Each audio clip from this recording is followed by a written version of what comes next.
There are pains that no prayer can cure, only teach us to live with. Silence can be our greatest protection or our worst prison, depending on who holds the key. And for almost 50 years, I was the only guardian of my darkest secrets.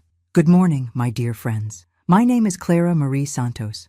I'm 83 years old, and today I've finally found the courage to share a story I've kept buried for longer than many of you have been alive. A story about survival, pain, and most importantly, about how I managed to break free when everything seemed lost. I was born in 1941 in a small town called Pleasant Valley in rural Alabama, a place where the sun scorched the dry earth most of the year, and where most families survived on what they could scratch from that unforgiving soil.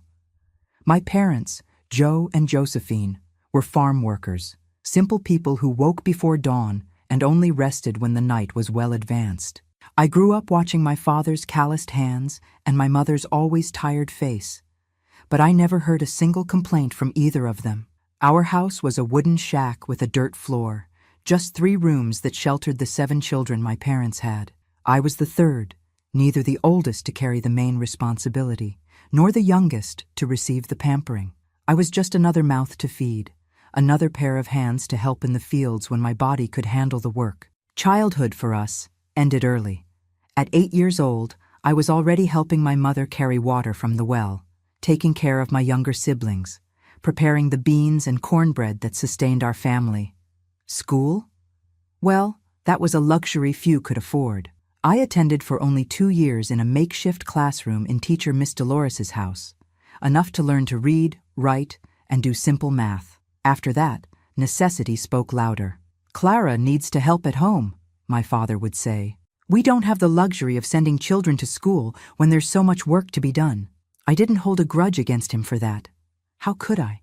Joe was a man of his time who had grown up believing that for people like us, work was the only possible path. Studying was for rich folks, for those who could afford the luxury of sitting all day with a book in hand instead of a hoe. But something in me always wanted more. Since I was little, I had a curiosity that my mother said was dangerous for a girl. When I could, I'd grab the story pamphlets that occasionally appeared at the market and read them in secret by lamplight. I dreamed of the places described in those stories, of lives different from mine. The drought of 1953 was the worst our region had seen in decades. The crops died, the few animals we had withered away, and hunger knocked on our door like an unwelcome visitor who refused to leave. I remember the desperate look in my father's eyes, my mother's silent crying at night when she thought no one was listening.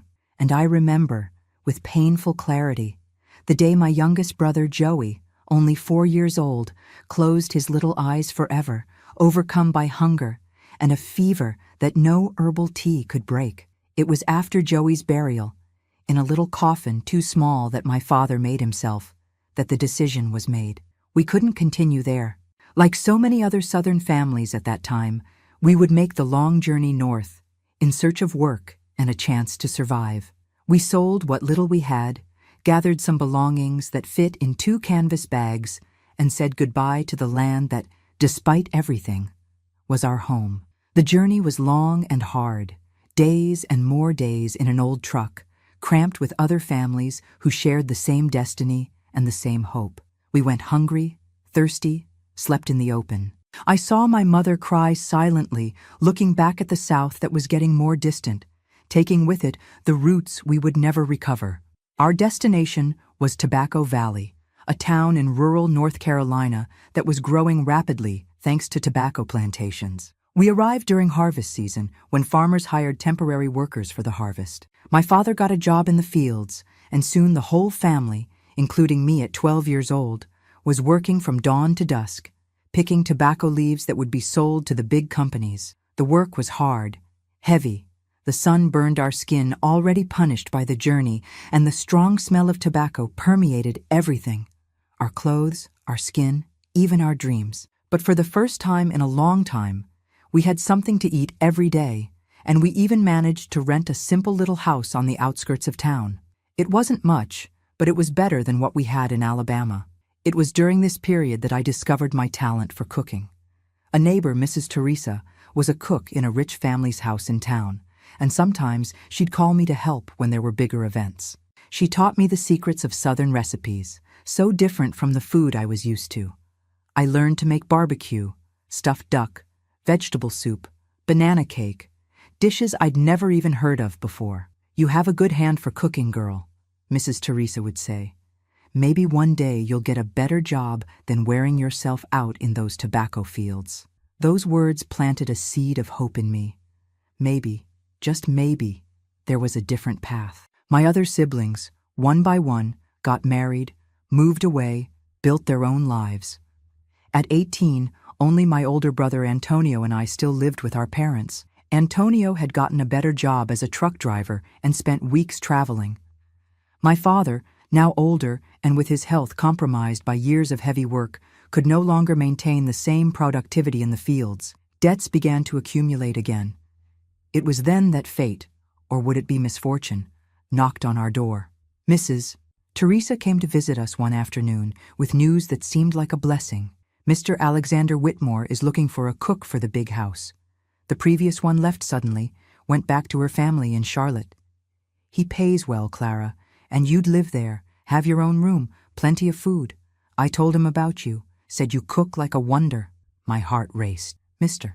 Alexander Whitmore was the owner of the largest tobacco plantation in the region, a widowed man, respected, who lived in an imposing mansion on top of a hill, from where they said he could see all his lands. He was richer than we'd ever seen before, a man who had a car, radio, and even one of those television sets that were starting to appear in the homes of the wealthy. My parents were apprehensive at first. I was young, single, and the rumors about Mr. Alexander were contradictory. Some said he was a fair and generous boss, others whispered about his difficult and demanding temperament. But necessity spoke louder. The salary offered was 3 times more than I earned in the tobacco fields, and it still included housing and food. "It's an opportunity, my daughter," my father said, his tired eyes fixed on mine. "But if you don't like it, if they don't treat you well, you come back home. No matter the money, your dignity comes first." Oh, if I had known then how much those words would echo in my mind in the years that followed. If I could go back in time and warn that young Clara, naive and full of hope, about what awaited her in that big house. But life doesn't give us that privilege, does it? And maybe it's better that way. If we knew in advance all the pain we'd have to face, maybe we'd lose the courage to live. Oh, my dear friends who are following me this far. If you can, please leave in the comments where you're watching this old lady from. It warms my heart to know that my voice is reaching far, maybe even places I never had the chance to visit. And if you like my story, please leave a like and subscribe to Grandparents' Tales. It helps this 83-year-old lady continue sharing her stories. On an April morning in 1959, I packed my small bundle of clothes and said goodbye to my parents, promising to come back to visit them every Sunday, the only day off I would have.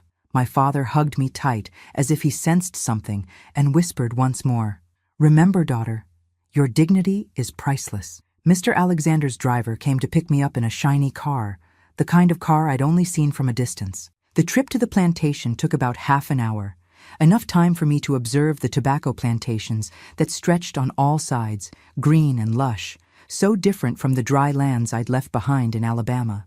The big house appeared on the horizon like an apparition, white, imposing, with wide porches and well-tended gardens. I'd never seen such a large and luxurious residence. The driver went around an ornate fountain and stopped in front of a staircase that led to the main entrance. "We're here," he said dryly. "Take your things to the back entrance. Rose, the housekeeper, will show you where your room is." Thus began my life in Mr. Alexander Whitmore's house. In the first few days, I was dazzled by everything: the huge and well-equipped kitchen, the luxurious rooms, the furniture that seemed to come from a movie. Rose, a serious and efficient middle-aged woman, explained my duties.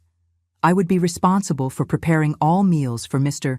Alexander, keeping the kitchen in order, and occasionally, when he received visitors, preparing more elaborate dinners. "He likes well-made food, but simple," Rose explained.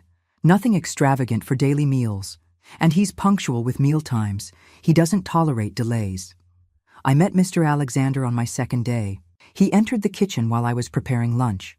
A tall man, of imposing bearing, graying hair at the temples, and piercing blue eyes that contrasted with his tanned skin from someone who spends a lot of time outdoors.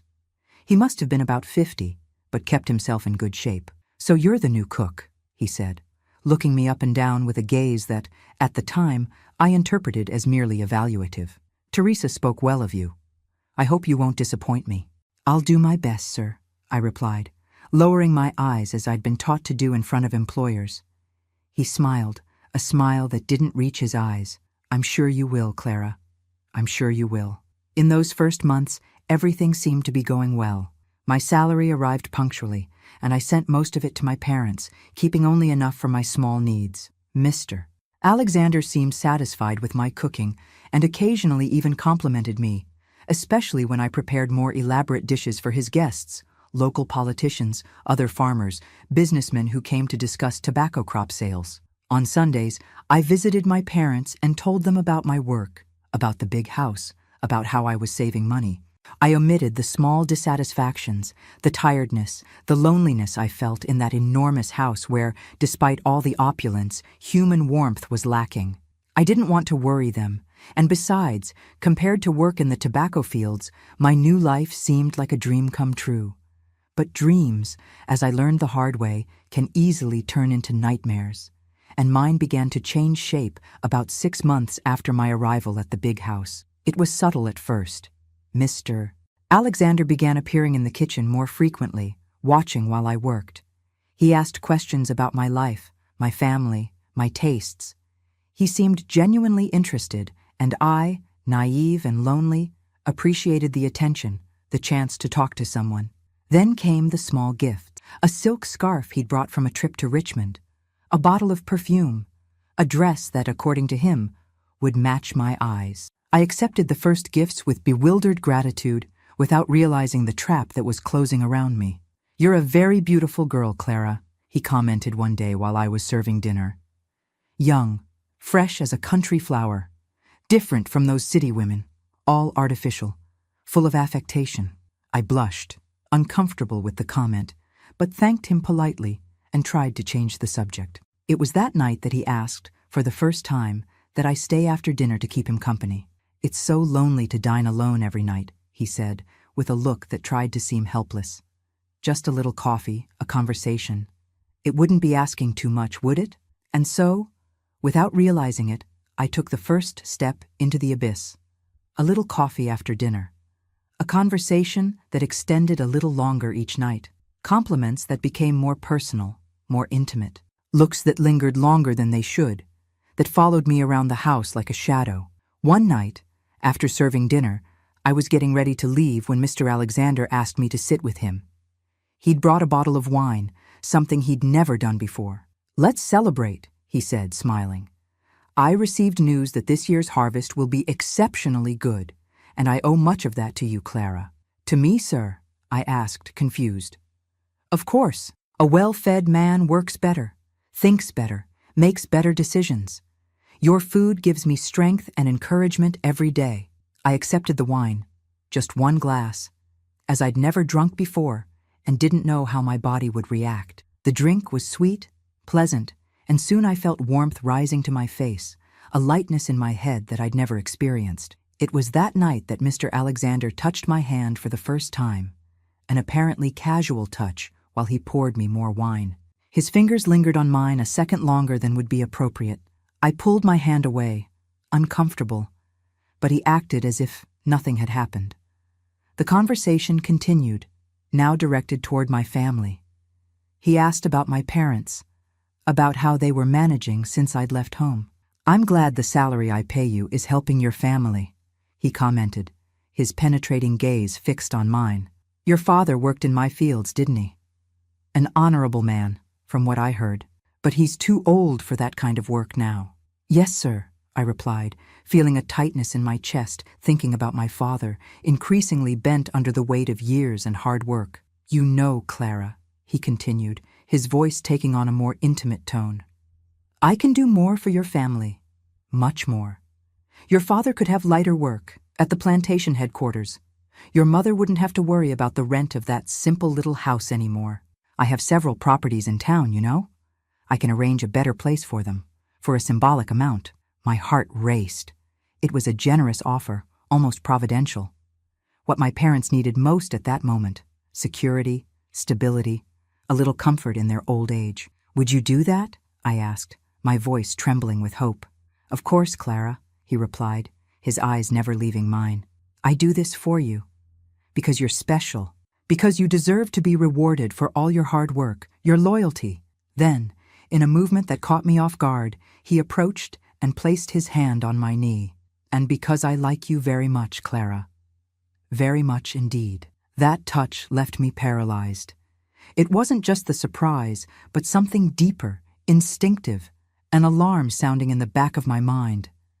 I got up abruptly, spilling some wine on the white tablecloth. "It's getting late, sir," I stammered. "I need to tidy up the kitchen before sleeping." He didn't insist, just smiled, that smile that never reached his eyes. "Of course, my dear. Think about what we discussed, about helping your family. Tomorrow we can continue our conversation." I left the dining room with my heart pounding in my chest, my legs shaking. That night, lying in the bed of my small room at the back of the big house, I couldn't sleep. Mr. Alexander's offer spun in my mind, along with the discomfort his touch had caused. There was something wrong, something that went beyond the generosity of an employer toward his employee. But at the same time, the prospect of helping my parents was too tempting to ignore completely. I decided I would be more careful, maintain professional distance, but not immediately reject the offer to help my family. Maybe, I thought naively, I had misinterpreted Mr. Alexander's intentions. Maybe he was just a lonely man seeking companionship, friendship. How wrong I was. How terribly, fatally wrong.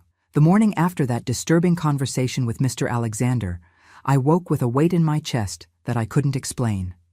The sky dawned gray, loaded with low clouds that promised rain, a portent of what was to come, though I didn't know it yet. I prepared breakfast as I always did, trying to maintain the normal routine, trying to ignore Mr. Alexander's insistent gaze as he drank his coffee and read the newspaper that arrived daily from Raleigh. Occasionally, he would lower the newspaper and observe me over the pages, a small smile on his lips that made me increasingly uncomfortable. "I thought a lot about our conversation yesterday, Clara," he finally said, carefully folding the newspaper. "I spoke with the foreman this morning. Your father can start working in the warehouse from Monday. It's light work, just checking the tools that come in and out, keeping everything organized. The salary will be double what he earns in the fields." My heart leaped. It was an offer that would change my parents' lives. My father, at 58, with his health already compromised by years of hard work, could finally have a less exhausting job, more dignified for his age. "Would you really do that?" I asked, barely able to hide my joy. My father would be so grateful, so relieved. "It's already done," he replied, getting up from the table. He approached me, stopping so close that I could smell his aftershave, an expensive and striking aroma. "And about that house in town, I've also taken care of it. Your parents can move next week. The rent will be symbolic, just to keep up appearances. In practice, consider it a gift from me to you." His last words were said in a lower tone, almost intimate, while his hand touched my face in a gesture that tried to seem paternal, but wasn't. Nothing about that touch was paternal. I instinctively pulled away, murmuring a hurried thanks before turning to the sink, pretending to be busy with the breakfast dishes. He stood there for a moment, as if expecting something more, then sighed almost imperceptibly and left the kitchen. "I'll be out all day," he informed from the door. "I have business in Raleigh, but I'll be back for dinner. Prepare something special tonight, Clara. We have reasons to celebrate." As soon as he left, I let out a sigh of relief that I didn't know I was holding. What was happening? Why did that sudden generosity make me so uncomfortable?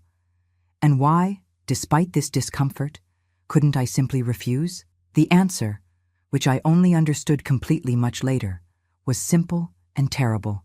Power. Mr. Alexander had power over me, over my family, over our future. A power he was beginning to exercise, subtly at first, binding us with ties of gratitude and obligation that would be increasingly difficult to break. The following Sunday, I visited my parents as usual. The news of my father's new job and the house in town had left them in a state of ecstasy. My mother cried with joy when I told her, grabbing my hands between hers, calloused by decades of hard work. "God bless your boss, my daughter," she said, wiping away tears with the corner of her apron. "He's a good man, generous. You're very lucky to work for someone like that." My father, normally a man of few words, also seemed rejuvenated by the news. "I'll work hard to show my gratitude," he stated, his gaze full of renewed dignity. No Whitmore will regret having trusted Joe Santos. Sitting at the simple table in my parents' house, eating the beans with cornbread my mother had prepared, I felt a wave of guilt wash over me. I hadn't told them about the touches, the looks, the insinuations. How could I? They were so happy, so grateful, and besides, what would I say? That I had suspicions, premonitions. There was nothing concrete to report, nothing that would justify tarnishing the image of the man who, in their eyes, was saving our family. I returned to the plantation that night with a knot in my stomach. Something was changing, and not for the better. I could feel it in the air, like the smell of a storm before the first raindrops fall. My parents' move to the new house happened the following week. It was a simple little house, but well built, in the St. Joseph neighborhood, much better than the shack they rented before. It had 2 bedrooms, a small but airy living room, a kitchen with a gas stove, a luxury my mother had never experienced, and even an indoor bathroom with an electric shower. For them, it was like a palace. Mr. Alexander made a point of personally delivering the keys, a gesture that deeply impressed my parents. He presented himself as a simple man despite his wealth, treated my father with respect, praised the food my mother offered, and left leaving an impression of benevolence and humility that didn't match at all the man I was beginning to know in the intimacy of the big house. After that day, things at the plantation accelerated their transformation. Mr. Alexander no longer made any effort to hide his interest in me. The private dinners became a daily routine. The gifts multiplied. Dresses, shoes, simple jewelry that made me feel uncomfortable, but which I didn't know how to refuse without seeming ungrateful. "Dressing you is a pleasure, Clara," he would say, when I tried to refuse some more expensive gift. "You're like a doll, a blank canvas. It's fascinating to see how you transform with the right things." His words made me increasingly uneasy. That wasn't how you talked about a person, about a human being with their own will. It was as if I were an object, a property, something to be molded according to his desires. The touches also became more frequent, more daring. A hand on my waist while I served dinner, fingers that brushed my neck when he passed behind me. A kiss on the cheek that lasted too long, that came dangerously close to my lips. With each new advance, I tried to retreat, create distance, establish boundaries. But Mr. Alexander had a special way of making me feel guilty for rejecting his demonstrations of affection, as he called them. "After everything I've done for you, for your family, is this how you thank me?" he would ask, his face taking on a hurt expression that at the time I still believed was genuine. "I thought we were closer, Clara. I thought we had a special connection." I would apologize, confused, torn between the discomfort I felt and the fear of displeasing the man who held our lives in his hands. Because that's what Mr. Alexander had become. Not just my employer, but my family's benefactor. The man on whom we depended for practically everything. The situation reached a critical point on a November night in 1959. It was raining hard, one of those summer storms that turn day into night in a matter of minutes. Mr. Alexander had returned from a trip to Richmond where he'd gone to negotiate the tobacco crop sale. He returned in good spirits, bringing gifts for everyone in the house, chocolate for Rose, the housekeeper, a bottle of whiskey for the driver, and for me, a set of silk lingerie so inappropriate that I felt my face catch fire when I opened the package. "Don't you like it?" he asked, observing my reaction. "It's the best in Richmond, imported from France. It's very beautiful," I replied, avoiding his eyes, quickly closing the box. "But I can't accept it. It wouldn't be appropriate." His face changed instantly. The smile disappeared, replaced by a hard expression I'd never seen before. "It wouldn't be appropriate," he repeated, his voice now icy. "And what would be appropriate, Clara? Accepting everything I've done for you and your family, but denying me any demonstration of gratitude?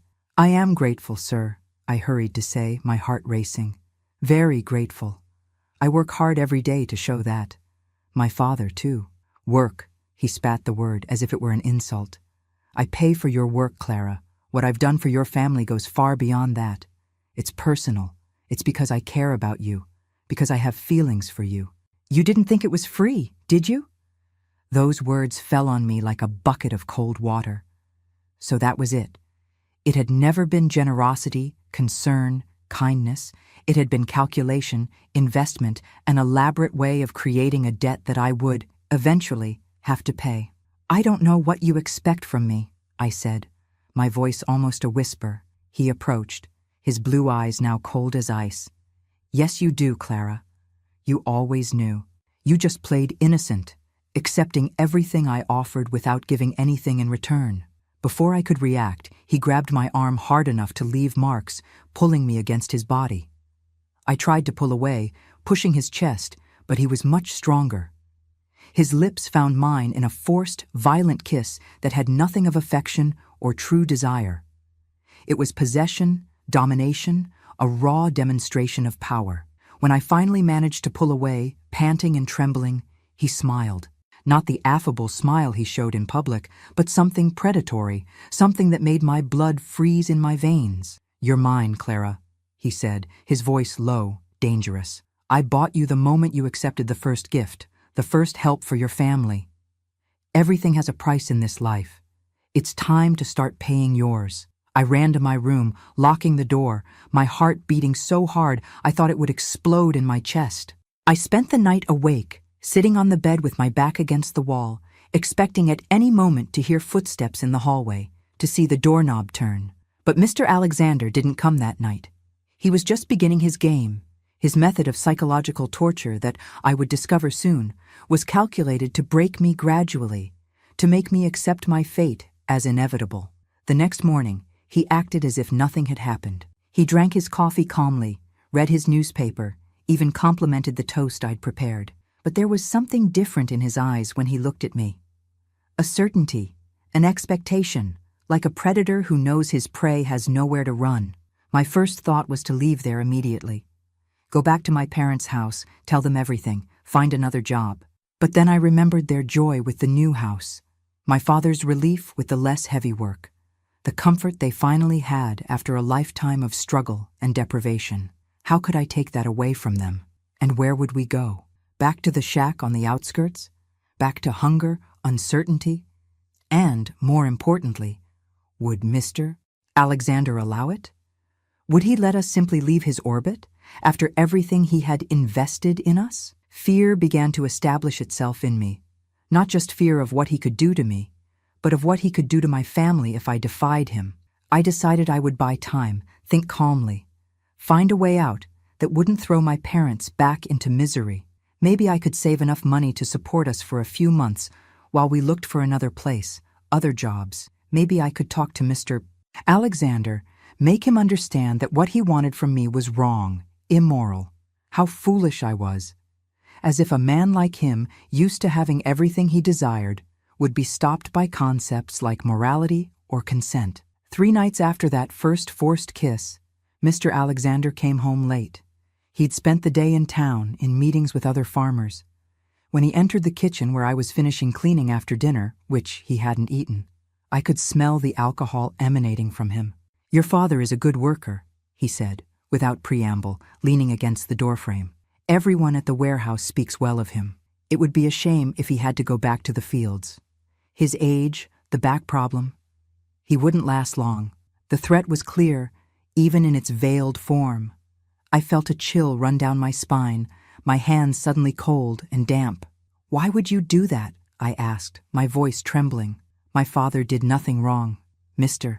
Alexander approached, his steps slightly unsteady from the drink. "It's not about your father, Clara. It's about you, about us, about what we could have together if you'd stop this pretense of innocence." He was so close now that I could feel his hot breath, a mixture of expensive whiskey and cigar.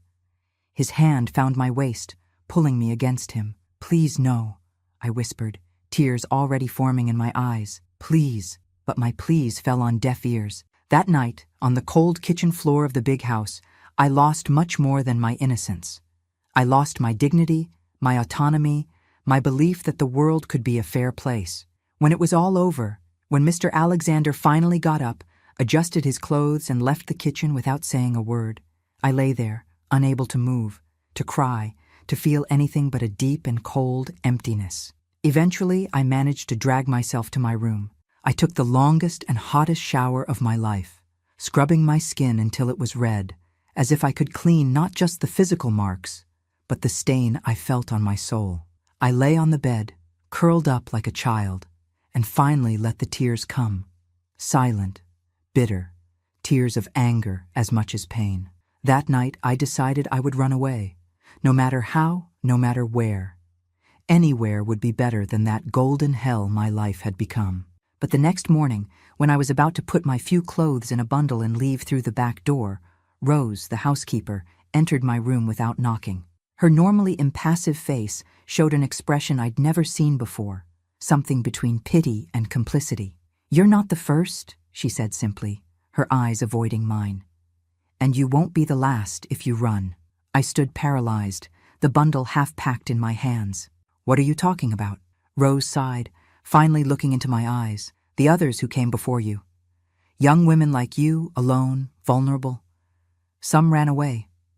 Others—" She paused, as if carefully choosing her next words. "Others tried to confront him, report him. None succeeded. He has friends everywhere, in the police, at the courthouse, at City Hall, and he always ends up finding those who run." My blood froze in my veins. What happened to them? Some simply disappeared. Others came back, more broken than when they left. She shrugged, a gesture that tried to seem indifferent, but couldn't completely hide the pain. One of them was my niece. That's why I came to work here, to try to protect her. I couldn't. I sat on the bed, my legs suddenly too weak to support me. And what should I do? Stay here and accept this? Rose approached, placing a wrinkled hand over mine. It was the first time she'd touched me in all those months, the first demonstration of anything beyond professional efficiency. "Survive," she said, her voice low but firm. "Do whatever it takes to survive. And wait. Eventually he'll get tired. Find another. They always get tired, eventually." Her eyes, which had always seemed cold and distant to me, were now full of an ancient, deep sadness. And I understood, with a shock that left me breathless, that she knew what she was talking about, not just from observation, but from personal experience. "How long?" I asked, my voice almost inaudible. "It depends. A few months, maybe a year. It depends on how much you entertain him, how much you resist. The more you fight, the longer it takes for him to get tired." She moved away, returning to her formal posture, as if that brief moment of human connection had never happened. "He went to town. He'll only be back at night. You have time to recover, to decide what you're going to do." After Rose left, I sat on the edge of the bed for a long time, her words echoing in my mind. Survive. Do whatever it takes to survive. Wait, was that my destiny? Was that the only option for someone like me? A poor young woman without formal education, without connections, without power. Accept abuse, humiliation, violation of my most basic dignity, and simply wait for it to pass? I thought about my parents, about how devastated they would be if they knew the price I was paying for their comfort, their security. I thought about running far away, starting over in another city, another state. But how would I survive? And what would happen to my family when Mr. Alexander discovered my escape? That day, I made the most difficult decision of my life up to that point. I wouldn't run. I wouldn't fight openly. I would do exactly what Rose had advised. Survive. I would endure one day at a time, protect my family as I could, and wait for an opportunity, an exit I couldn't yet see. With that decision, something died inside me. The young dreamer, hopeful, who had arrived at the big house believing in a better future, disappeared. In her place, a harder, colder, more calculating woman was born. A woman who would do whatever was necessary to protect what remained of her dignity, her humanity. In the months that followed, A terrible routine was established at the big house. During the day, I was the efficient, discreet, almost invisible cook. At night, I became Mr. Alexander's private property, an object for his pleasure, his domination, his assertion of power. He was never gentle, never showed any consideration for my feelings or comfort. What happened between us had nothing of passion, of mutual desire.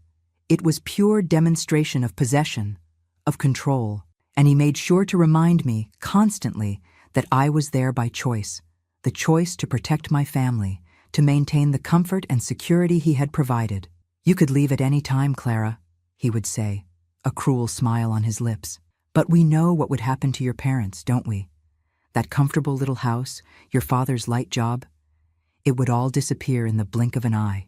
On Sundays, I continued visiting my parents. I smiled, told invented stories about my work, praised the new house, asked about their health. Inside, I was falling apart. The guilt for what I was allowing to happen, the shame I felt, the constant sensation of being dirty, marked, corrupted. All of this consumed me slowly, like an invisible cancer. My mother, with that intuition that only mothers possess, noticed something was wrong. "You're different, my daughter," she would say, studying my face with concern. "Thinner, paler. You have dark circles. Are you sick?" "Just tired, Mom," I would reply, avoiding her eyes. "A lot of work at the big house. Nothing to worry about." But the concern didn't leave her gaze, and I knew she didn't entirely believe my words. However, she never insisted, never pressed. Maybe she feared hearing the truth. Maybe she knew, deep down, what was happening, but chose not to see in order to preserve the fragile stability we had achieved. The months turned into a year. A year of humiliation, of pain, of daily survival that drained my strength, my will to live. The only thing that kept me functioning was hope. Tenuous, almost imperceptible, but still present, that Mr. Alexander would eventually tire of me, as Rose had predicted. And then, when I was almost giving up on that hope, something happened. Something that would completely change the course of my life, that would open a door where before there were only walls. On a Sunday morning in May 1961, I was preparing breakfast when I heard the sound of a car arriving. We weren't expecting visitors, and Mr. Alexander rarely received anyone so early. Curious, I peeked through the kitchen window. A young man was getting out of a new car, a model I'd never seen before. He was tall, thin, with dark hair like Mr. Alexander's, but there was a softness in his face, a gentleness in his gestures that contrasted strongly with the hardness of my tormentor. "Who is it?" I asked Rose, who was also observing the arrival with interest. She looked at me with an expression I couldn't decipher, something between surprise and, perhaps, a glimmer of hope. "It's Thomas, Mr. Alexander's son. He's back from the capital." Mr. Alexander's son. Those words provoked in me a strange mixture of curiosity and apprehension. I'd never heard of him before, although I'd been at the house for almost 2 years. Mr. Alexander never mentioned his son. There were no photographs of him in the house, no indication of his existence until that moment. "He studies in the capital," Rose continued, keeping her voice low as if she feared being heard. "Medicine. Mr. Alexander wanted him to follow the family business, but the boy always had other plans. They don't get along."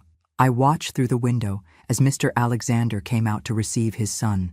Even from a distance, I could perceive the tension in the encounter, the quick and formal embrace, the smiles that didn't reach their eyes, the way they maintained a careful distance from each other, like two strangers trying to be cordial. I quickly returned to my tasks, not wanting to be caught spying. I prepared breakfast for 2, adding more fruit and bread to the table, and stayed discreetly in the kitchen, trying to hear the conversation happening in the dining room. The voices were muffled, but occasionally I could distinguish words, loose phrases. Apparently Thomas had come to spend winter break at the plantation. He was in his 3rd year of medicine at the State University in Richmond. Mr. Alexander didn't seem particularly happy with the visit, but maintained an appearance of civility. While serving more coffee, I looked quickly at Thomas. Up close, he seemed even more different from his father. He had the same blue eyes, but his were gentle, observant. When he saw me, he smiled politely and thanked me for the coffee. It was the first genuine smile I'd received in that house in a long time. "This is Clara, my cook," Mr. Alexander introduced casually, as if I were just another piece of furniture in the house. "She's been with us for some time." Thomas studied me for a moment longer than would be necessary, as if trying to see something beyond the appearance of the cook. I felt uncomfortable under his gaze, not because it was invasive or malicious, but because there was a perception in it that scared me, as if he could see the invisible marks his father had left on me. "It's a pleasure to meet you, Clara," he said, his voice calm, polite, so different from his father's authoritative tone. I murmured a response and left quickly, my heart beating hard in my chest. There was something about that young man, a decency, a humanity, that awakened in me emotions I had buried deep to survive: hope, dignity, the memory of who I had been before becoming Mr. Alexander's property. In the days that followed, the big house routine subtly changed with Thomas's presence. Mr. Alexander changed his behavior, not just with me, but with all the employees. It was as if his son's presence forced him to wear a mask of civility, to play the role of the fair and reasonable boss that everyone in town believed him to be. At night, he no longer came to my room. He didn't corner me in the kitchen when everyone had already retired. He maintained a formal, almost cold distance, as if I really were just the cook, nothing more. This sudden change brought me immense relief, but also apprehension. I knew it was temporary, that as soon as Thomas left, Mr. Alexander would return to being the monster I knew so well. Still, each day without his touches, without his violence, was like an unexpected gift, a moment to breathe before returning to drown. Thomas, meanwhile, showed increasing curiosity about the house, the employees, the plantation dynamics. He asked questions, observed, seemed always attentive to details that others would ignore. Sometimes I caught him watching me with a thoughtful, almost worried expression. One afternoon, about 2 weeks after his arrival, Thomas entered the kitchen while I was preparing dinner. I was alone. Rose had gone to town to get supplies, and Mr. Alexander was in the plantations, supervising the harvest. "Can I talk to you for a moment, Clara?" he asked, sitting at the kitchen table without waiting for an answer. I felt a chill in my stomach. What did he want? Had he noticed something? Had Mr. Alexander spoken to him about me? "Of course, sir," I replied automatically, keeping my eyes down, as I'd learned to do. "Please call me Thomas," he said, with a slight smile. "I'm not sir to anyone, much less you." That phrase, said so casually, caught me off guard. It was the complete opposite of Mr. Alexander's mentality, who saw the whole world, especially the people who worked for him, as his property. "As you wish, Thomas," I replied, still suspicious, still defensive. He observed me for a moment, his blue eyes studying my face with an intensity that made me uncomfortable. "How long have you been working for my father, Clara?" "Almost 2 years." "And how does he treat you?" The direct question left me momentarily speechless. What should I answer? The truth was out of the question. Mr. Alexander would never allow his image to be tarnished, especially in front of his son. "He's a good boss," I replied mechanically, the words coming out as if they'd been rehearsed, which, in a way, they had been. It was what I told everyone who asked, the safe, expected answer. Thomas tilted his head slightly, as if he could hear the lie in my words. "I know my father can be difficult, demanding, sometimes cruel." My heart raced. Where was he going with this conversation? Was it a trap? A test to see if I would speak badly of Mr. Alexander? "I don't know what you're talking about," I replied, turning to the stove, pretending to be busy with the pots. "Your father has always been proper with me." I heard Thomas sigh behind me. "Clara, please, look at me." Something in his voice, a plea, a sincerity I wasn't used to hearing, made me turn. He was standing now, a few steps away, his eyes full of a compassion that made my throat tighten. "I'm not here to judge you or to create problems," he said, his voice low, urgent. "I'm here because I noticed how you change when my father enters the room. The fear in your eyes, the way your body shrinks as if expecting a blow. I know these signs. I've seen them before." I stood paralyzed, unable to respond. It was as if an abyss had opened under my feet. For so long I had struggled to hide, to pretend, to survive without letting anyone see the truth. And now, this stranger, this young man I barely knew, was looking directly at the scars I thought were invisible. "I don't know what you want from me," I finally managed to say, my voice little more than a whisper. "I want to help," he replied simply, "if you'll let me." Those words, so simple, so direct, were like a small crack in a dam. Suddenly, all the emotions I had repressed for almost 2 years, fear, anger, shame, despair, threatened to overflow. I felt tears forming, my vision blurring. "Nobody can help me," I said, my voice choked. "Nobody." Thomas took a step forward, as if he were going to touch me, console me, but stopped, perhaps realizing that any physical contact would be unbearable for me at that moment. "That's not true," he said, with a conviction that surprised me. "There's always a way out, Clara. Always. Even when we can't see it." The sound of a car arriving interrupted our conversation. Mr. Alexander was back. I quickly dried my tears with the back of my hands, returning to the stove, trying to regain my composure. "Think about what I said," Thomas murmured, already heading for the door. "You're not alone."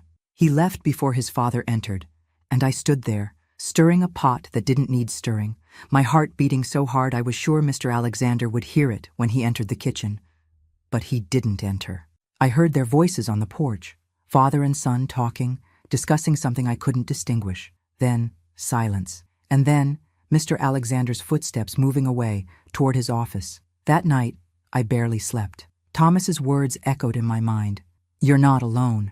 After so long feeling exactly that, completely alone, isolated, trapped in an impossible situation, the idea that someone could see me, understand me, want to help me, was both comforting and terrifying. Comforting because, for the first time in almost 2 years, I felt a glimmer of real hope. Terrifying because I knew how dangerous Mr. Alexander could be when contradicted, when challenged. If he discovered that his son was trying to help his property escape, the consequences would be terrible, not just for me, but for Thomas too. The next day, I avoided Thomas as much as possible. I kept myself busy in the kitchen, only leaving when absolutely necessary, responding to his attempts at conversation with polite but distant monosyllables. Part of me desperately wanted to believe him, trust him, accept his help. But another part, the part that had learned to survive by being cautious, suspicious, saw traps everywhere. What if it was a trick by Mr. Alexander? A way to test my loyalty, to see if I would betray his trust, reveal his dirty secrets? Or worse, what if Thomas was sincere, but unable to really help me? What if his intervention only made my situation worse, making Mr. Alexander even more controlling, more violent? 3 days passed in this standoff, with Thomas trying to approach and me maintaining distance. On the 4th day, he intercepted me on the way to the small room where we kept the supplies, away from the eyes and ears of anyone else in the house. "Clara, please," he said, his voice low but urgent. "I know you're scared. I know you have no reason to trust me. But I don't have much time. I go back to Richmond in 2 weeks. If you want my help, you need to let me help you now." I looked at him, studying his face for any sign of falseness, of deception. I only found genuine concern, a determination that reminded me, strangely, of myself before all this ordeal, when I still believed I could change my destiny, build something better for me and my family. "How?" I finally asked, my voice almost inaudible. "How could you help me? Your father is powerful. He has friends everywhere, and my family depends on him, on his money, on the house he lent us." Thomas nodded, understanding the complexity of the situation. "We need proof," he said thoughtfully. "Something my father can't deny, something that gives you bargaining power." "Proof?" I repeated, confused. "Of the abuse," he said directly without beating around the bush. "Of what he does to you. Of how he threatens you, how he uses your family to keep you submissive." I felt my face burn with shame. So he knew, really knew, not just suspected. "How? I grew up in this house, Clara," he replied, his voice now laden with an ancient sadness. "It wasn't the first time my father took advantage of someone vulnerable. My own mother." He stopped, as if the words were too painful to be said. Let's just say I know how to recognize the signs. The revelation shocked me. Somehow, I'd never thought of Thomas's mother, Mr. Alexander's wife, as someone who might also have suffered at his hands. In my mind, she had been a society lady, protected by her status, her position. She too? I asked, my voice trembling. My mother didn't die of pneumonia, as everyone believes, Thomas said, his eyes now hard, cold. She killed herself. She couldn't take it anymore. And I wasn't here to help her. I was at school, too far away to notice what was happening, to do something about it. The pain in his voice was palpable, raw, and I understood then that his offer of help wasn't just for me. It was also a form of redemption, of doing for me what he hadn't been able to do for his own mother. I have a plan, he continued, after a moment of heavy silence. It's not perfect, and it involves risks, but it can work, if we're lucky. If you're brave. Brave. No one had called me that before. In fact, after almost 2 years accepting Mr. Alexander's abuse, I felt everything but brave. I felt weak, cowardly, a person who had sold her dignity to protect her family. What should I do? I asked, surprised by the sudden firmness in my own voice. Thomas smiled for the first time since we'd started that conversation. A sad smile, but determined. We need to catch my father in the act. Record what he does, what he says. Create evidence he can't deny, can't turn into his word against yours. How? He took from his pocket a small object I'd never seen before. Not much bigger than a matchbox, with buttons and a small lens. This is a portable recorder, he explained. The most modern available.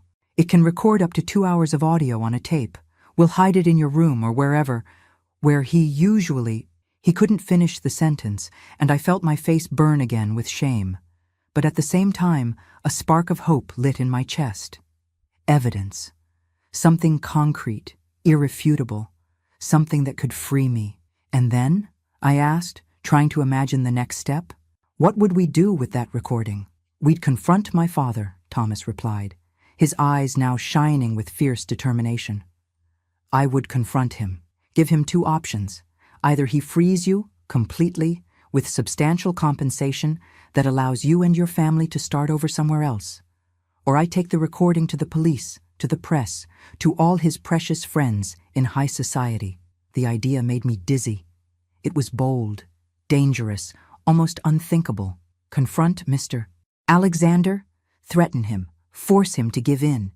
It was like challenging a cruel, omnipotent God. He'd never accept, I said, my voice trembling. He'd kill us both first. Thomas shook his head, a strange certainty in his eyes. You don't know my father like I know him.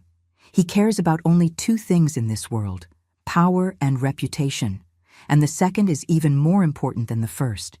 He'd rather lose half his fortune than be publicly exposed as the monster he really is. I thought about Thomas's words, about the plan he proposed. It was risky, yes. But for the first time in almost 2 years, I saw a real possibility of escape, of liberation, a chance to recover not just my freedom, but my dignity. Let's do it, I said finally. The decision crystallized in my mind. Tell me exactly what I need to do.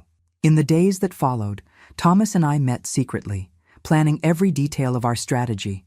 We chose the place to hide the recorder, behind a small cabinet in my room, where Mr. Alexander used to visit me almost every night before his son's arrival. Thomas taught me how to operate the device, how to check if it was working properly, how to change the tape when necessary. The plan was simple. As soon as Mr. Alexander returned to his usual routine, which would inevitably happen when he believed Thomas didn't suspect anything, we would activate the recorder and capture his words, his threats, clear evidence of the abuse I suffered at his hands. But for the plan to work, it was necessary for Mr. Alexander to come back to seek me, to treat me as his property, and for that, Thomas needed to feign disinterest, distance himself, give his father the false security that he suspected nothing. Thus began a strange theater at the big house. During the day, Thomas treated me with the same polite indifference he showed to the other employees. He didn't seek private conversations, didn't show special concern. He spent most of his time out, exploring the plantation, visiting friends in town, giving Mr. Alexander the impression that he was just fulfilling his filial obligation by spending the holidays at the family property. The strategy worked. Slowly, Mr. Alexander relaxed his vigilance.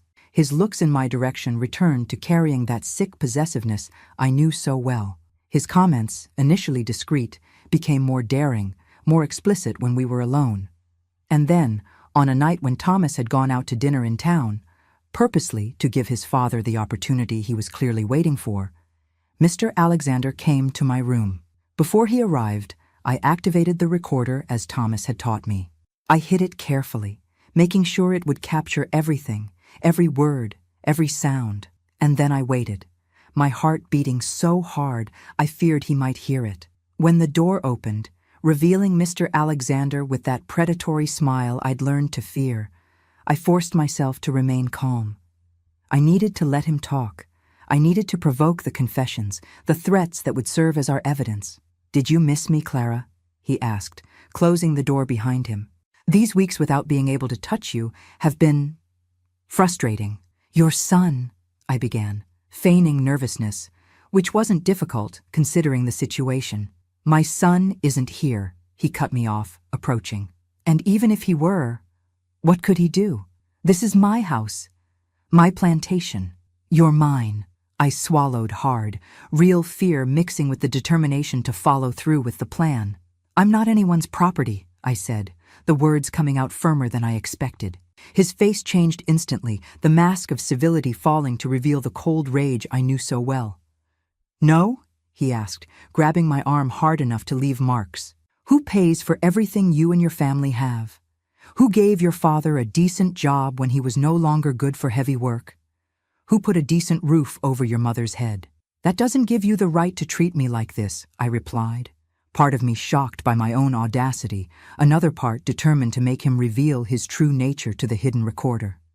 He laughed, a cold sound, without humor. "Right? I don't need right, Clara. I have power. That's all that matters in this world. Power to take what I want, to do what I want, and now what I want is you." What followed was horrible, painful, humiliating. But unlike the previous times, when I just passively endured, this time there was a fire inside me, the certainty that every word, every cruel act was being recorded, becoming the weapon that would eventually free me. When it was finally over, when Mr. Alexander left my room with that sick satisfaction in his eyes, I allowed myself to cry, not from despair, but from relief. We had done it. We had the evidence we needed. The next morning, with swollen eyes from tears but a strangely light heart, I found a way to pass the tape to Thomas without arousing suspicion. He listened to it alone, in his room, and when we met briefly in the kitchen, his eyes were different. There was a contained fury in them, a determination that almost scared me. "Tonight," he whispered, when he was sure no one could hear us. "When my father comes back from town, I'll be in his office. Come when I call." I spent the day in a state of nerves, barely able to perform my usual tasks. What would happen that night? Would Mr. Alexander really give in to his son's blackmail? Or would he react with violence, destroying our only chance of liberation? The hours dragged with torturous slowness. When I finally heard Mr. Alexander's car arriving, my heart raced. Minutes later, Rose came to the kitchen with the message. "Young Thomas asks that you go to the office. He and the boss want to talk to you." With trembling legs, I made my way to the office, a part of the house I rarely visited, the private sanctuary where Mr. Alexander conducted his business, made his decisions, exercised his power. When I entered, I found a tense scene. Thomas standing by the window, arms crossed, his face a mask of determination. Mr. Alexander sitting behind the large mahogany desk, his face pale, his eyes burning with a contained rage I'd never seen before. "Come in, Clara," Thomas said, his voice surprisingly calm. "And close the door." I obeyed, my heart hammering against my ribs. The air in the office was heavy, loaded with tension, like in the moments before a great storm. "My son has an interesting story to tell," Mr. Alexander said, his voice deceptively soft. "Something about you and me, about serious accusations. About a supposed recording." I looked at Thomas, seeking guidance, strength. He nodded slightly, encouraging me to move forward. "They're not accusations, they're facts," I replied, surprised by the firmness in my voice. "Facts that are recorded, that anyone can hear." Mr. Alexander's face contorted in an expression of barely contained fury. For a terrible moment, I thought he was going to jump on me, assault me right there in front of his son. But then, slowly, the mask of control returned. "And what do you two expect to achieve with this blackmail?" he asked, his eyes moving from son to me and back. "It's not blackmail, Father," Thomas replied, taking a step forward.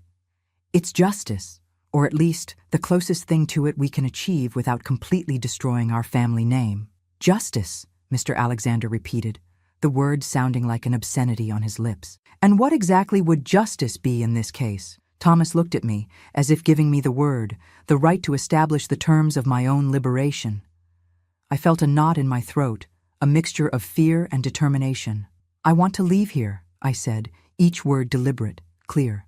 "I want to start over somewhere else, far from here, far from you. And I want my parents to be safe, to have a way to support themselves without depending on you." Mr. Alexander laughed, a harsh sound, without humor. "And why would I agree to this?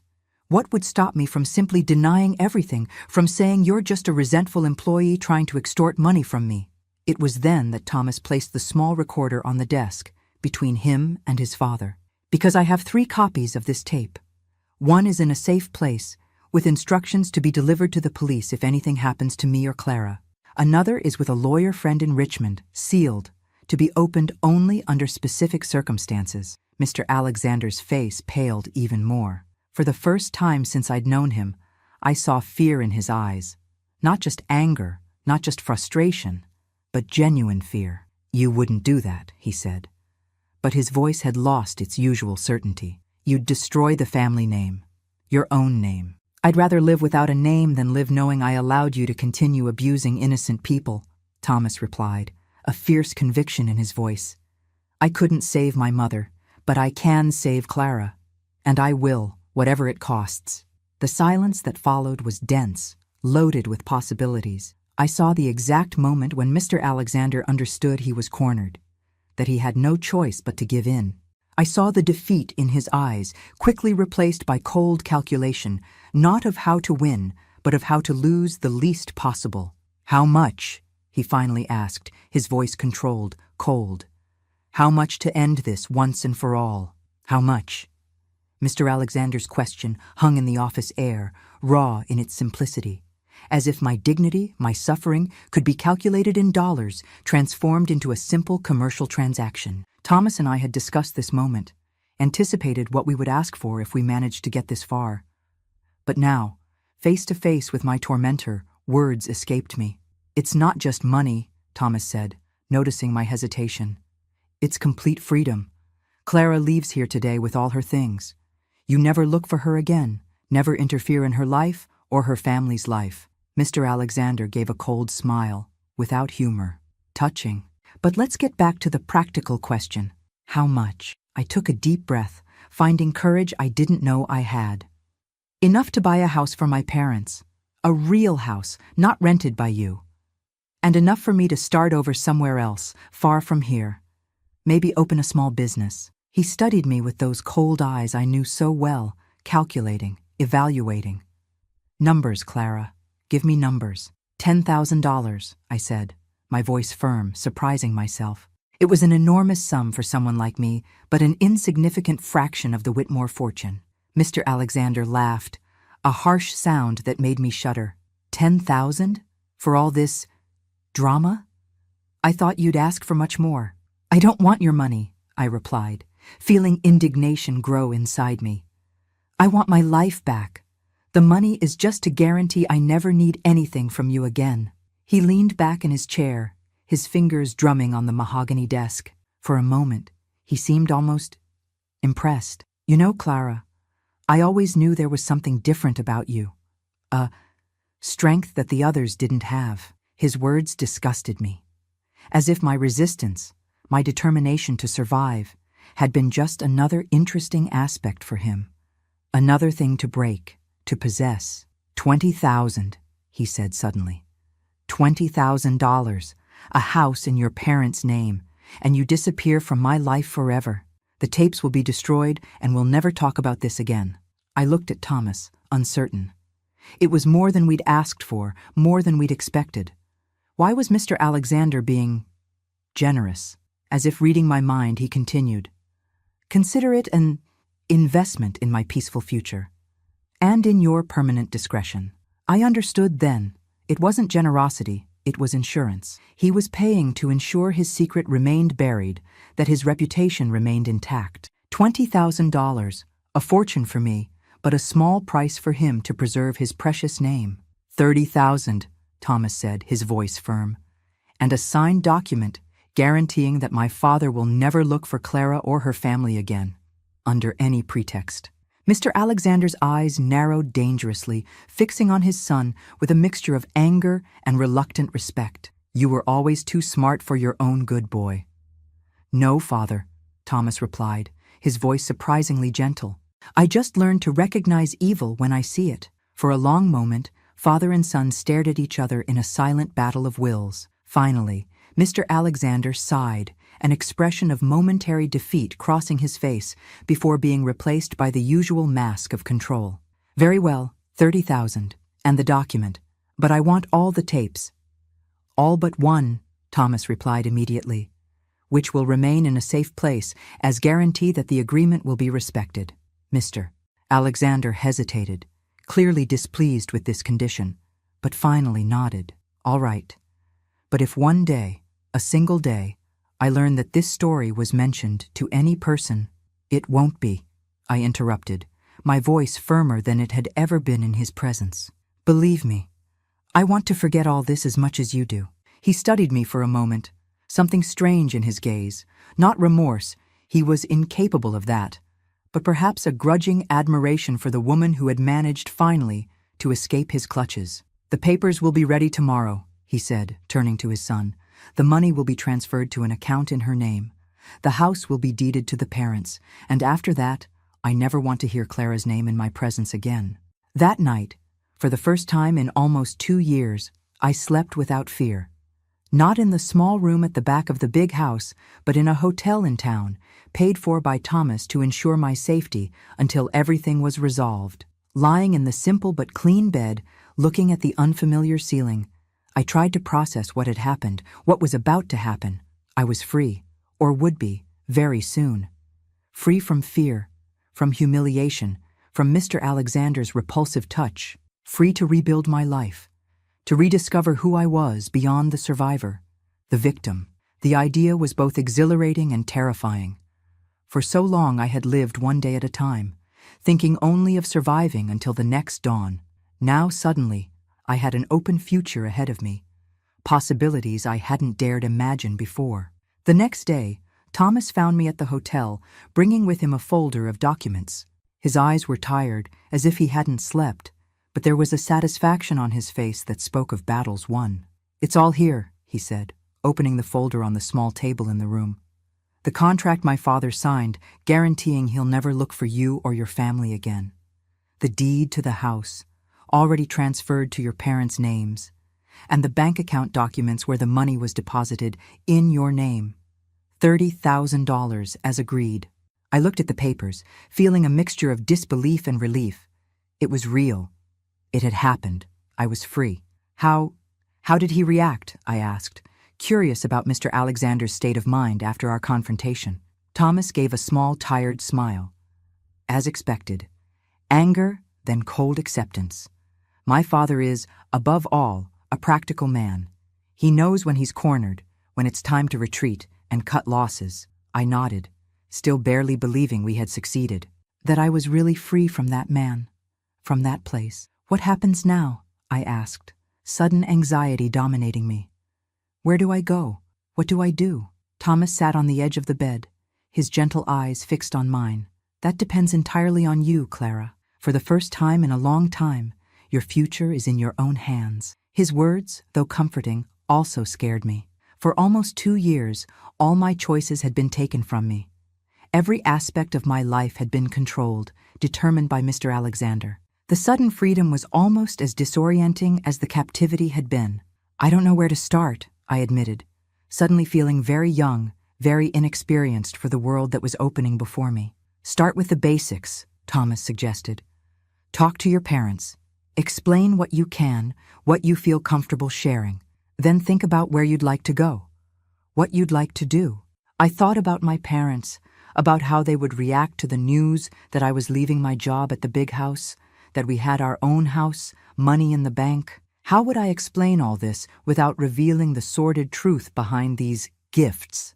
You don't have to tell them everything, Thomas said, as if reading my thoughts. Sometimes, the complete truth causes more pain than it heals. Just say there was an agreement, that Mr. Alexander recognized your hard work with generous compensation. It was a half-truth that could work. My parents, simple and honest as they were, would probably accept without questioning too much, especially when they saw the deed to the house, when they knew they finally had security, stability. And what about you? I asked, suddenly realizing that Thomas was also in a difficult position. Your father. My father and I always had a complicated relationship, he replied with a sad smile. This doesn't change things much. I'll go back to Richmond, continue my medical studies. Maybe I'll never come back to this plantation. I felt a pang of guilt. Because of me, he had confronted his father, maybe permanently broken with his family. Don't blame yourself, he said, again guessing my thoughts. I did what was right, what I should have done a long time ago. You just gave me the courage that was lacking. At that moment, I felt a deep connection with Thomas. Not romantic, but a bond forged by shared experiences, by similar scars, by a mutual understanding that few people could have. Thank you, I said simply, the words inadequate to express the depth of my gratitude for everything. He smiled, that gentle smile that had been my first clue that he was different from his father. Don't thank me, Clara. Just live. Live fully, freely. That's all I ask. In the days that followed, my life changed completely. I visited my parents, told them an edited version of events, that Mr. Alexander had recognized my work with generous compensation, that he was giving me the opportunity to follow my own path. They were surprised, of course, but also immensely happy. The house of their own, the financial security, these were dreams they had never dared to have, gifts they accepted with tears of gratitude. You were always special, my daughter, my mother said, holding my hands between hers, calloused and wrinkled. I always knew you'd do something great in life. If she knew the price I had paid for those gifts, she would be horrified. But I decided she would never know, that I would carry that burden alone, sparing them the pain, the guilt they would certainly feel if they knew the truth. As for me, I decided to leave North Carolina completely. There were too many painful memories there, too many ghosts. I needed a new beginning, in a place where no one knew me, where I could build a new identity beyond the Whitmore employee. I chose Atlanta, big enough to get lost in, close enough to visit my parents regularly. Thomas helped me with the preparations, using his contacts in the Georgia capital to find a small apartment, to guide me on how to open a bank account, how to manage the money I now possessed. In July 1961, I said goodbye to my parents, promising to visit them frequently, and boarded the bus to Atlanta, carrying only 2 suitcases with clothes and a few personal belongings. Thomas accompanied me to the bus station, a final gesture of support before our paths separated. We'll stay in touch, he promised, squeezing my hands in his. If you need anything, at any time, know that you can count on me. I believed him, in that sincere promise of friendship and support. But I also knew that we both needed to move forward, build separate lives, free from the shadows of the past. The bus departed, taking me away from Tobacco Valley, from the big house, from Mr. Alexander, from everything that had happened in the last 2 years. Through the window, I watched the familiar landscape gradually disappear, replaced by unknown territories, by unexplored possibilities. I arrived in Atlanta on a rainy winter afternoon. The city was bigger, colder, and grayer than any I had known. The tall buildings, the wide streets, the constant movement of people, everything was strange, intimidating, but also strangely liberating. There, I was nobody. Just another young woman arriving in the big city, seeking her place in the world. My small apartment was in the Virginia Highland neighborhood, modest but clean, with a living room, a bedroom, a small but functional kitchen. I furnished it with the essentials, keeping everything simple, practical. I didn't want luxury. I didn't want ostentation. I just wanted a space that was mine, truly mine, where I could close the door and feel safe. In the first weeks, I dedicated myself to exploring the city, getting to know my neighborhood, establishing a routine. I visited the local market, walked through the parks when the weather allowed, gradually creating a new normalcy for myself. And then, when I already felt more settled, I began to think about the future. What would I do? How would I make a living? I had enough money to live comfortably for a few years, but I knew I needed a purpose, an occupation that would give me not just sustenance, but meaning. The answer came unexpectedly during a visit to a farmer's market in downtown Atlanta. There, among the colorful stalls, I found an elderly lady selling homemade sweets, cakes, pies, jams that instantly reminded me of my childhood in Alabama, of the sweets my mother made to sell at the Sunday market. I stopped to buy a slice of cornbread and ended up having a long conversation with Mrs. Louise, the stall owner.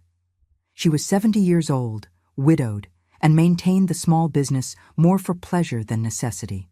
"But these old bones can't handle getting up at dawn to bake cakes anymore," she confessed with a tired sigh. "Soon, I'll have to stop." At that moment, an idea began to form in my mind. I knew how to cook. I had learned from my mother, perfected my skills at the big house. Why not use this talent to build something of my own? "What if I helped?" I suggested impulsively. "I could learn your recipes, work with you for a while." Mrs. Louise studied me with astute eyes, evaluating me with the wisdom of someone who had seen much of life. "You cook, girl?" "Yes, ma'am. I was a cook for almost 2 years." "And why aren't you cooking now?" I hesitated, uncertain about how much to reveal. "I needed to change my life, start over." Something in my expression must have touched Mrs. Louise because her gaze softened. "We all have stories, don't we? Things we leave behind." I nodded, grateful for her understanding, for not pressing for details I wasn't ready to share. "Come to my house tomorrow," she said finally, writing the address on a piece of paper. "Let's see what you can do. If you're really good, maybe we can work together for a while. Later, who knows?" That's how my new life in Atlanta began. Working with Mrs. Louise, learning her traditional recipes, adapting them with touches of my own Southern heritage. Gradually, our sweets began to gain a reputation at the market, attracting regular customers who appreciated the unique mix of flavors we offered. 6 months later, when Mrs. Louise finally decided to retire, she offered me the opportunity to buy her small business. It wasn't just the market stall, but also the equipment, the recipes carefully noted in worn notebooks, the loyal clientele she had built over the years. "You have talent, Clara," she said, with that direct frankness I had learned to value. "And you have heart. You'll take this forward better than I could hope." With part of the money I had received from Mr. Alexander, I bought Mrs. Louise's business. It wasn't just a commercial transaction, but a passing of the torch, a vote of confidence that moved me deeply. In the years that followed, I gradually expanded the small business. From the market stall, I moved to a small store in the Sweet Auburn Market, where I sold not just sweets, but also savory dishes, Southern specialties that became popular among Atlantans, eager for new flavors. I called the establishment Clara's Kitchen, a simple name that for me represented much more than a business. It was an affirmation of my identity, my independence, my ability to create something positive from suffering. In 1965, I met Robert, a math teacher who became a regular customer at my restaurant. He was a quiet, gentle man, with sharp intelligence and a subtle sense of humor that gradually captivated me. We started as friends, talking about books, music, the city we had both adopted as home. The romance developed slowly, respectfully. Robert never pressured, never demanded, always allowing me to set the pace, the boundaries. When I finally told him fragments of my past, not everything, I could never tell everything to anyone, he listened with compassion, without judgment. "What happened to you is terrible, Clara," he said, holding my hands with a gentleness that almost made me cry. "But it's not who you are. It's something that happened to you, not something that defines you." We married in 1967, in a simple civil ceremony, followed by a lunch for close friends and family at my restaurant. My parents came from North Carolina, radiant with happiness to see their daughter finally finding peace, the stability they had always wanted for me. Thomas also came, a surprise that deeply moved me. He was in his last year of medicine, about to graduate, with plans to specialize in psychiatry. "I want to help people who have been through trauma," he explained when I asked about his choice. "People like you, like my mother." I had never mentioned Thomas to Robert, not because I wanted to hide something, but because that part of my story was too difficult to revisit. Seeing them talking animatedly during the reception, Robert genuinely interested in Thomas's medical career, Thomas clearly approving of the man I had chosen, was one of the most surreal and gratifying moments of my life. In 1968, we had our first child, Richard. Holding that little being in my arms, feeling his warmth, his weight, his complete dependence on me, was a transformative experience. For the first time, I fully understood the meaning of unconditional love, of true responsibility. Richard's birth also brought to the surface fears I didn't know I still carried. What if I wasn't able to protect him? What if the world caused him the same kind of pain it had caused me? What if the ghosts of my past somehow affected him? Robert, with his infinite patience, helped me work through these fears, find a balance between protection and freedom. "We can't isolate him from the world," he would say when he caught me being overprotective. "We can only love him, educate him, and trust that it will be enough." In 1970, we expanded the business again, opening a larger restaurant in the Buckhead neighborhood, focused on regional American cuisine. Flavors of America, we called it, a celebration of our country's gastronomic diversity. Robert left teaching to manage the restaurant with me, forming a partnership that combined my culinary talent with his sense of organization and numbers. Our daughter Mary was born in 1972, completing our family. She was a lively, curious girl, so different from her more introspective, calmer brother. Together they formed a perfect balance, filling our house with laughter, mischief, daily learning. In the years that followed, we built a life that, in my darkest moments at the big house, I would never have dared to dream. A life of honest work, genuine love, small daily joys that, added together, created a deep and lasting happiness. Occasionally, I received news from Tobacco Valley through letters from my parents. Mr. Alexander continued powerful, feared, respected on the surface. Thomas rarely returned to the plantation, having built his own life in Richmond, where he became a respected psychiatrist, specialized in trauma. In 1978, I received news of my father's death. It was a hard blow, even though it was expected due to his fragile health in recent years. I returned to North Carolina for the funeral, the first time I had set foot on that land since my departure 17 years earlier. The city had changed, grown, modernized, but the shadow of the big house still hung over it, visible on the horizon, reminding everyone who really held local power. During the wake, I stayed close to my mother, surrounded by my husband and children, finding comfort in the family we had built. It was when I noticed a familiar figure discreetly entering the small chapel. Thomas, older, more mature, but with the same gentle eyes that had been my salvation so many years ago. Our reunion was brief, emotional. He had come especially for the funeral, knowing how important my father had been to me. "How are you?" he asked, the simple question carrying the weight of everything we had shared. "Well," I replied, and for the first time in a long time, I realized it was true. Not just surviving, not just dealing, but genuinely well. "And you?" "Also," he said with a small smile. "Also." It was the last time I saw Thomas personally, although we maintained sporadic contact through letters over the years. He never married, dedicating himself entirely to his